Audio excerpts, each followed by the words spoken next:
ভিতরে সবাই মিলে শান্তি শৃঙ্খলা বজায় রেখে আপনারা ধীরে ধীরে যাবেন।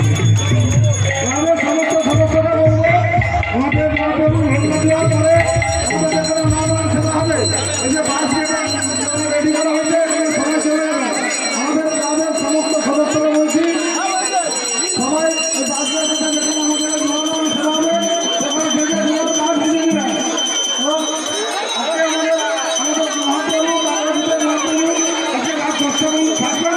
আপনাদের ভক্তদের কোনো আমাদের কোনো প্রশ্ন নেই এবং আমাদের অনুষ্ঠান চলবে।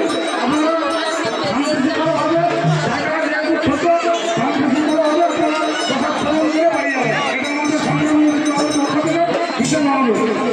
ক্লাব সদস্য যদি এখানে কেউ দাঁড়িয়ে আছেন চলে যাবেন পরিবেশনের জায়গায়। ক্লাব সদস্য যদি কেউ দাঁড়িয়ে আছেন সবার কাছে অনুরোধ পরিবেশনের জায়গায় চলে যাবেন। ওখানে অলরেডি অনেক লোক বসে গেছে। আমাদের প্রসাদ নিবেদনের সঙ্গে সঙ্গে ওখানে শুরু হবে। সবাই যাদের কর্মরত তারা হসপিটালে নার্সিং হোমে এই মুহূর্তে এখানে যারা বসে আছেন অনুরোধ করতে কেউ উঠবেন না। এখানে যারা বসে আছেন প্লিজ কেউ উঠবেন না, বসে যান। যারা দাঁড়িয়ে আছে তারা প্রসাদ পাওয়ার আমরা সবাইকে নিয়ে যাবো ঠিক টাইমে। চলবে, আমি কীর্তন বন্ধ করবো না। মাননীয় ধীরেন্দ্র বাবু আপনি সরকারে